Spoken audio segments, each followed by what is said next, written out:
Paz do Senhor com os irmãos, amém? Vamos estar lendo no livro de Atos, capítulo 12, no versículo 5, que diz assim: Pedro, pois, era guardado na prisão, mas a igreja vazia. Continua a oração por ele a Deus. Irmãos, no livro de Atos, capítulo 12, versículo 5, vai falar sobre a história de Pedro. E aqui era uma fase em que a igreja já começou e era perseguida. A ponto de Herodes, ele querer ver Pedro e Tiago mortos. A Bíblia diz que ele manda prender a Pedro. Pedro foi colocado no cárcere. E ali ele estando na prisão, ele passou por diversos tipos de açoites e perseguição. Pedro, depois que ele se converteu a Jesus, ele sentiu no seu corpo o que era levar o Evangelho de Cristo. A palavra de Deus diz que por várias vezes ele apregoando a palavra de Deus, multidões de pessoas se convertiam a Cristo confessando a Ele. E isso também foi notório entre os judeus. E Pedro agora começou a ser conhecido perante eles. A ponto da própria sombra de Pedro curar o enfermo. A ponto de Pedro olhar para um poço e dizer que não tinha ouro nem prata. Mas o que ele tinha, ele entregou aquele dia aquele homem que era Jesus. E voltou o firmamento da perna naquele posto a ponto dele levantar e andar e entrar para dentro do templo glorificando Deus. Pedro começou a falar acerca de Jesus, acerca dos feitos, do que ele presenciou, da crucificação, acerca daquelas pessoas que perguntavam para ele se ele era um dos que faziam parte da comitiva de Cristo, e ele negando, dizendo que não era. Pedro presenciou tantas coisas que o próprio Cristo conversou com ele por 3 vezes, perguntando se ele amava, e na terceira vez ele responde dizendo: Senhor, tu sabes todas as coisas, e o Senhor sabe que eu te amo. Jesus preparou Pedro de tal forma que no começo, quando não foi no seu chamado, falou que ele seria um grande pescador de almas, se referindo àquilo que ele conhecia. E mais à frente, Jesus agora fala que ele seria um grande pastor de ovelhas. E é por isso que a Bíblia vai dizer que agora Pedro começou a ser perseguido. E o desejo de Herodes era tirar a Pedro de Pedro. Porque afinal de contas, Pedro agora falava a respeito de Cristo como ninguém. E ele não pervertia o caminho da verdade. Ele ensinava como ele tinha aprendido. Ele tinha a raiz, a cultura de ser um judeu nato, mas que abriu mão de uma antiga aliança para uma nova. E em seus lábios ele falava acerca de Jesus. E ensinava acerca de Jesus como ninguém. Alguns dizem que Pedro era um homem leigo, mas nós sabemos que por ele andar com Jesus, ele presenciou sermões tremendos. Uma das histórias que dá a entender isso era quando Jesus pregava na margem e ele ouve a palavra, ele diz: sobre a tua palavra voltaremos o mar e lançaremos a rede. Então Pedro já observava os ensinamentos. Ele já presenciava os feitos, os milagres, os sinais. Mas agora Herodes pega e lança ele numa prisão. E a palavra de Deus diz que agora ele estava preso. Mas acontece algo tremendo.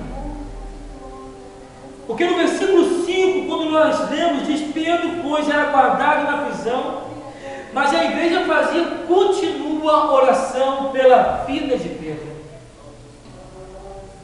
Isto é o objetivo da igreja: orar pela liderança, orar por aqueles que são perseguidos, por aqueles que estão sendo almejados de todos os lados, por pregar a verdade, por propagar a verdade e ensinar o caminho da verdade. Eu não vou falar para a nossa cultura do Brasil, porque se nós olharmos em si, nós não sentimos ainda o peso da perseguição.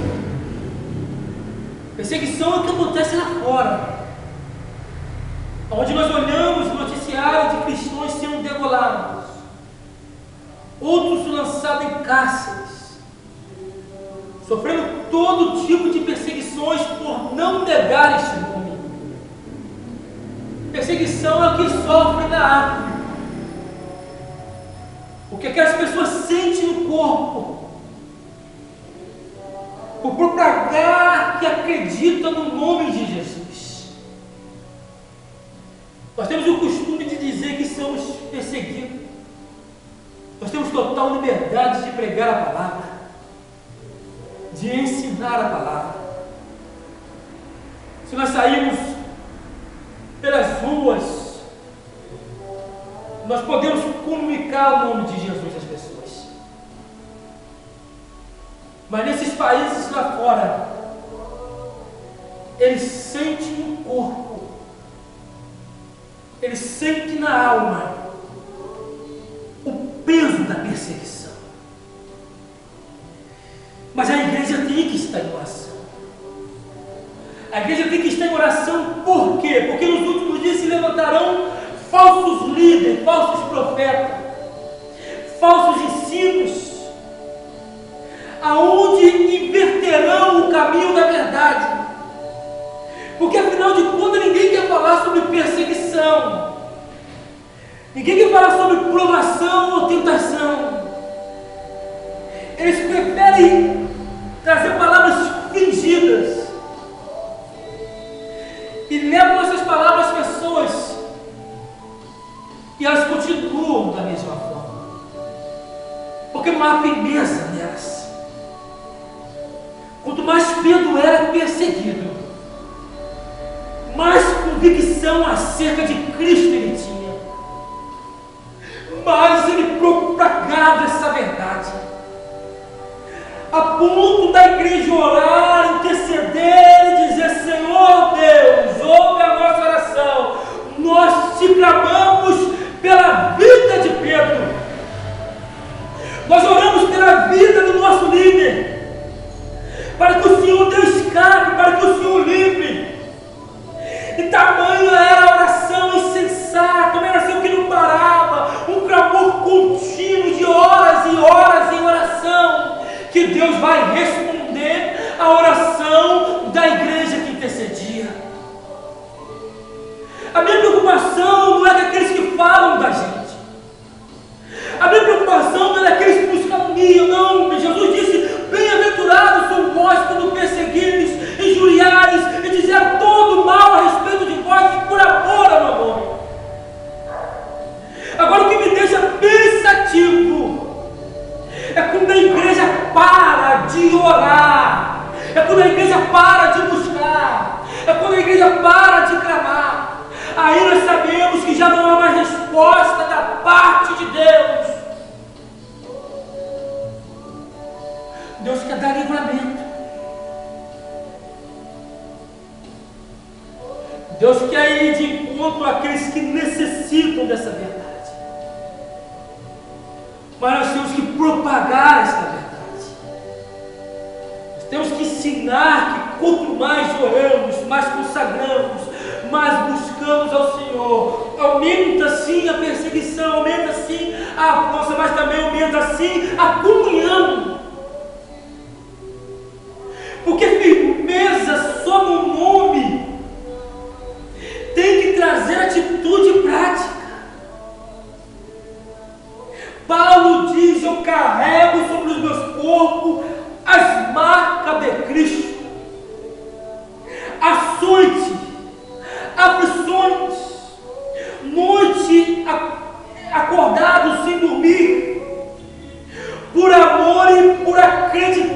em um nome, mas esse nome era transmitido através da prática de não negar o nome de Jesus. Não é o que Jesus disse: aquele que quiser vir após mim, pega a sua cruz e me siga. Irmãos, não adianta nós queremos mudar o que está acontecendo, porque o nome nós conhecemos. Agora o que vai nos mostrar a realidade dos fatos é o que? É os acontecimentos. E quais são os acontecimentos? Ao nosso derredor nós estamos vendo maremoto, terremoto, enchente, irmão contra irmão, nação contra nação, reino contra reino, que estão sendo perseguidos. Isso é o que é a prática daquilo que é a verdade, o que o próprio Cristo disse que aconteceria. Mas quanto mais acontece essas coisas, mais nós temos que estar firmados, porque Paulo diz: combati o bom combate, acabei a carreira, mas guardei a fé. Perseguição não é para nos levantar, perseguição é para nos estruturar, firmeza dentro de nós. Perseguição é para fazer a gente acreditar no nome que tem todo o poder nos céus e na terra. Perseguição é para fazer da gente discípulos de Cristo. Bem-aventurados são vós. Quanto mais a igreja orava, Deus ouvia e respondeu a ponto do anjo entrar, dizer para Pedro: acorda, Pedro, coloca a sandália nos pés, cinge o lombo, pega a capa e me segue. A Bíblia diz que as prisões caíram. E Pedro sai e agora vai ter de encontro com a igreja. Você está entendendo o que Deus está falando conosco? Tem que haver em nós firmeza, estrutura. Parar de olhar para a direita e para a esquerda. Certa feita Elias diz, olha as palavras de Elias: até quando confiareis em dois pensamentos? Ou há de servir a Deus, ou a Baal? A ponto de Deus responder à oração de Elias com fogo, consumir o sacrifício, e o povo de Israel agora voltar-se para Deus, dizendo: só o Senhor é Deus.